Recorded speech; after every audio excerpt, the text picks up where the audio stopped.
नौजवान कह रहे हैं कि 2019 से कोई भर्ती नहीं आई अध्यापकों की बेसिक शिक्षा।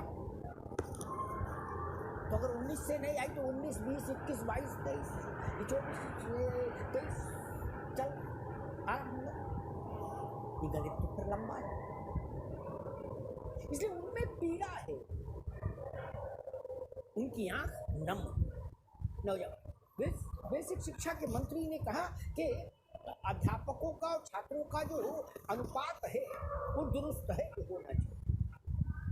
उसमें उन्होंने शिक्षा मित्र और अनुदेशक भी जोड़े। अब एक नया विवाद खड़ा हो जाता है। अगर शिक्षा मित्र और अनुदेशक गिनती पूरी करने के लिए अध्यापक माने जा सकते हैं, तो फिर अध्यापक के बराबर मानदेय उनको क्यों नहीं? अगर वो भी अध्यापक का ही काम कर रहे हैं तभी ना अनुपात बढ़ा, तो फिर उनको अध्यापक के बराबर वेतन दे दीजिए। वो 10,000 और 7,000 में क्यों काम कर रहे हैं?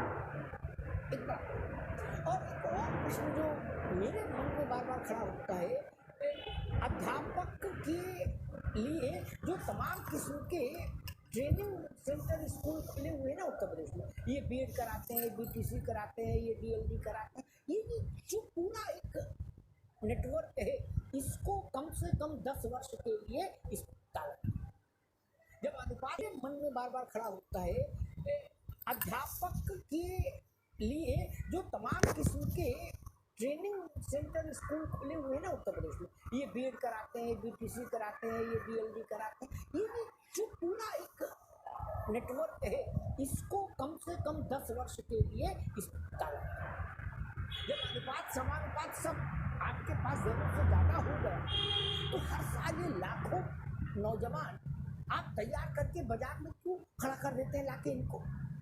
ये अपना खेत बेच के ट्रेनिंग करके आए, इम्तिहान पास करके आए, बीएड करें, बीटीसी करें, डीएलडी करें, और उसके बाद विधानसभा में वो उत्तर आए अनुपात समानुपात सब। सही कहा इन्होंने, क्योंकि शिक्षा मित्र को आप जब अनुपात बराबर करना है तो आपने शिक्षा मित्र को सहायक अध्यापक बना दिया और उनका वेतन देखिए कि 10,000 के ही आसपास है, तो उनको पूरा वेतन दीजिए। जब उन्हीं से आपका सारा अनुपात पूरा हो जाता है तो उन्हीं को पूरा वेतन दीजिए। तो आप वेतन भी नहीं देते हैं और नए शिक्षकों के लिए भर्ती भी निकालते नहीं है। कहते हैं कि छात्र और शिक्षक का अनुपात जो है वह पूरी तरह से बराबर है।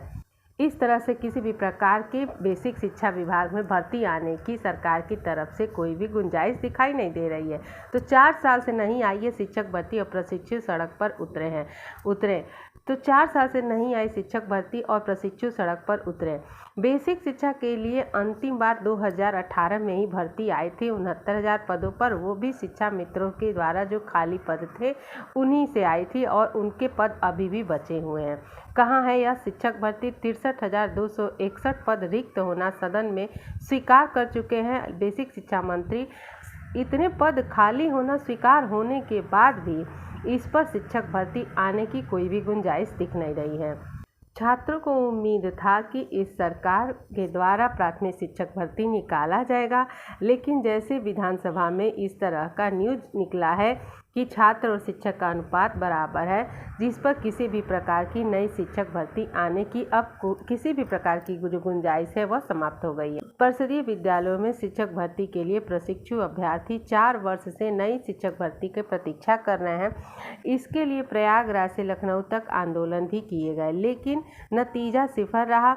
सरकार छात्र शिक्षक अनुपात का आकलन करने के लिए कमेटी गठित कर मौन हो गई है और रिपोर्ट का अब तक पता नहीं है और अभ्यर्थी इस रिपोर्ट के आधार पर भर्ती में आने के लिए तमाम तरह से तैयारी कर रहे हैं। आगे प्रमुख अपडेट है कि एक नोटिस जारी की गई है जिस तक 31 मार्च 2023 तक जितने भी शिक्षक रिटायर हुए हैं उनका ब्यौरा देना है और इसी प्रारूप के अनुसार उनको ब्यौरा देना है।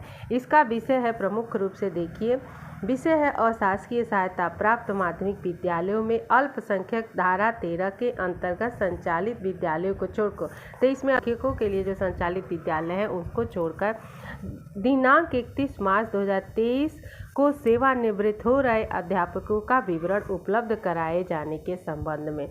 तो 31 मार्च 2023 तक सेवानिवृत्त हो रहे जो अध्यापक हैं उनका विवरण इन प्रारूप पर देना है महोदय, उपयुक्त विषय की ओर आपका ध्यान आकृष्ट कराते हुए अनुरोध है कि अपने अपने मंडल के अधीन जनपदों में संचालित अशासकीय सहायता प्राप्त माध्यमिक विद्यालयों के अंतर्गत विद्यालयों में दिनांक 31 मार्च 2023 को सेवानिवृत्त होने वाले अध्यापकों का विवरण संवर्गवार निम्नांकित प्रारूप पर उपलब्ध कराने का कष्ट करें। तो ये सारा प्रारूप है जिसमें इसमें प्रधानाध्यापक का विवरण देना है इस प्रारूप पर, और इस प्रारूप पर प्रवक्ता के पद पे जो रिटायर हो रहे हैं उनका देना है, और यहाँ पर सहायक अध्यापक के पद पर। इस तरह से जिन विद्यालयों में सहायक अध्यापक के पद 31 मार्च 23 को रिक्त हो रहे हैं उन्हीं विद्यालयों को सूचना दी जाए। उन्हीं विद्यालय और ऐसे ही यहाँ पर प्रवक्ता के पद का और यहाँ पे संस्था प्रधानाध्यापक के पद का विवरण इन तीनों प्रारूप पर भेजना है 31 मार्च तक। उक्त सूचना निदेशालय की मेल आईडी पर हार्ड कॉपी और सॉफ्ट कॉपी में उपलब्ध कराने का कष्ट करें। तो इस तरह से ये सारी सूचना जानने के बाद जो 22,000 सीटें अभी दिखाई जाती हैं टीजीटी में खाली हैं, उसमें यह पद जुड़ते हैं, और जो 2022 की टीजीटी पीजीटी की भर्ती आई है तो उसमें यह जुड़ते हैं कि नहीं, यह आगे सरकार के द्वारा देखने योग्य बात होगी कि सरकार इस पर क्या निर्णय लेता है। दोस्तों, इसी के साथ हमारा आज का वीडियो समाप्त होता है। वीडियो आपको कैसा लगा कमेंट करके जरूर बताएं। हमारे चैनल को अभी तक सब्सक्राइब नहीं किया है तो प्लीज़ हमारे चैनल को जरूर सब्सक्राइब करें।